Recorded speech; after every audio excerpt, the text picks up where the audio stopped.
Mother, are you gonna read to me Desires of Ages before we go to sleep? Of course, sweet eye. Yay. We're gonna read Desire of Ages chapter 2. The chapter is called The Chosen People. Okay.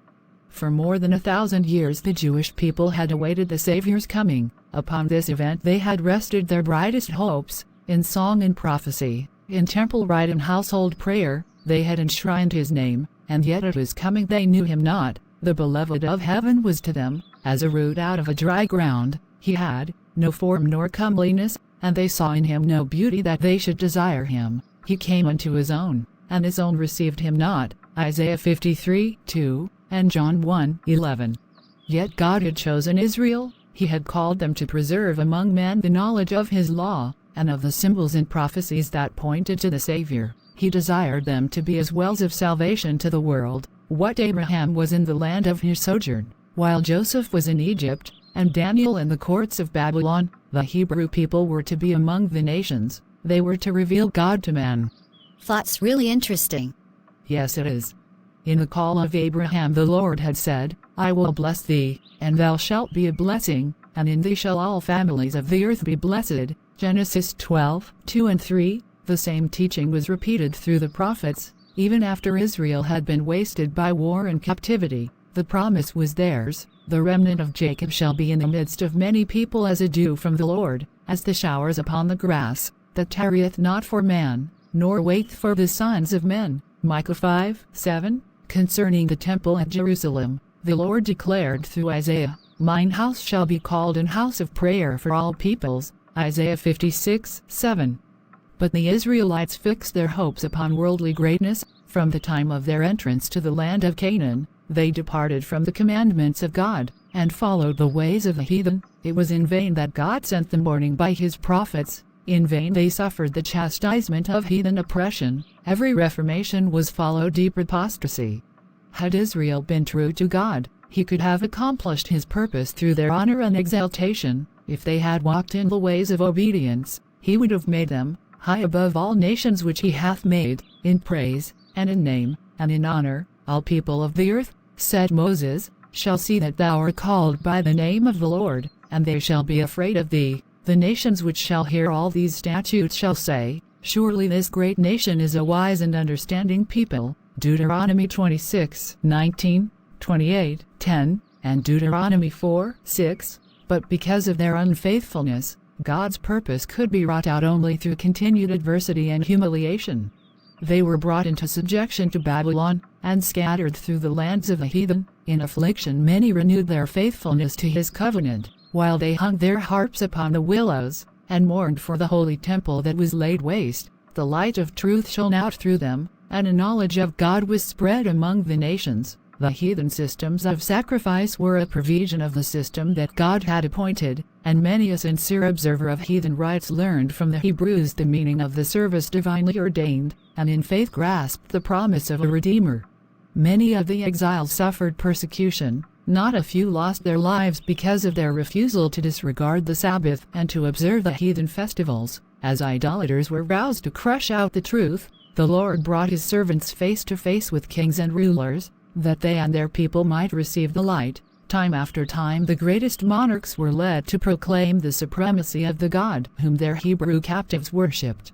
By the Babylonish captivity the Israelites were effectually cured of the worship of graven images. During the centuries that followed, they suffered from the oppression of heathen foes, until the conviction became fixed that their prosperity depended upon their obedience to the law of God. But with too many of the people obedience was not prompted by love, the motive was selfish. They rendered outward service to God as the means of attaining to national greatness. They did not become the light of the world, but shut themselves away from the world in order to escape temptation to idolatry. In the instruction given through Moses, God had placed restrictions upon their association with idolaters, but this teaching had been misinterpreted. It was intended to prevent them from conforming to the practices of the heathen, but it was used to build up a wall of separation between Israel and all other nations. The Jews looked upon Jerusalem as their heaven, and they were actually jealous lest the Lord should show mercy to the Gentiles.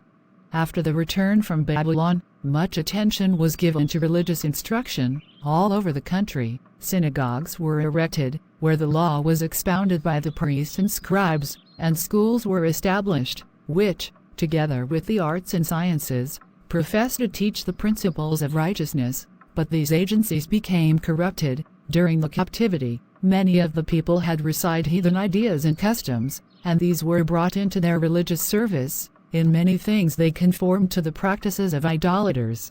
As they departed from God, the Jews in a great degree lost sight of the teaching of the ritual service. That service had been instituted by Christ himself. In every part it was a symbol of him, and it had been full of vitality and spiritual beauty. But the Jews lost the spiritual life from their ceremonies, and clung to the dead forms. They trusted to the sacrifices and ordinances themselves, instead of resting upon him to whom they pointed, in order to supply the place of that which they had lost. The priests and rabbis multiplied requirements of their own, and the more rigid they grew, the less of the love of God was manifested. They measured their holiness by the multitude of their ceremonies, while their hearts filled with pride and hypocrisy.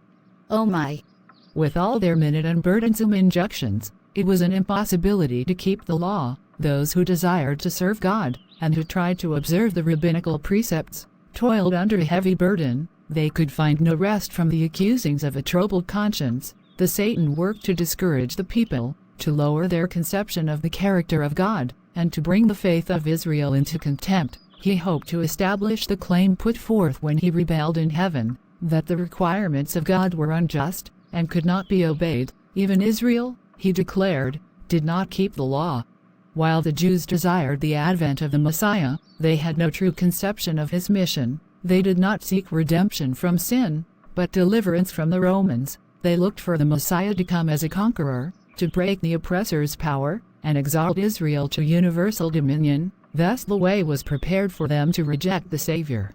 At the time of the birth of Christ, the nation was chafing under the rule of her foreign masters, and racked with internal strife. The Jews had been permitted to maintain the form of a separate government, but nothing could disguise the fact that they were under the Roman yoke, or reconcile them to the restriction of their power. The Romans claimed the right of appointing and removing the high priest, and the office was often secured by fraud, bribery, and even murder. Thus the priesthood became more and more corrupt, yet the priests still possessed great power, and they employed it for selfish and mercenary ends. The people were subjected to their merciless demands, and were also heavily taxed by the Romans. This state of affairs caused widespread discontent. Popular outbreaks were frequent. Greed and violence, distrust and spiritual apathy, were eating out the very heart of the nation. Hatred of the Romans, and national and spiritual pride, led the Jews still to adhere rigorously to their forms of worship. The priests tried to maintain a reputation for sanctity by scrupulous attention to the ceremonies of religion. The people, in their darkness and oppression, and the rulers, thirsting for power, longed for the coming of one who would vanquish their enemies and restore the kingdom to Israel. They had studied the prophecies, but without spiritual insight. Thus they overlooked the scriptures that point to the humiliation of Christ's first advent, and misapplied those that speak of the glory of his second coming. Pride obscured their vision. They interpreted prophecy in accordance with their selfish desires. That was very interesting. Thank you for reading to me. No problem. Thank you, friends, for listening. Have a blessed day.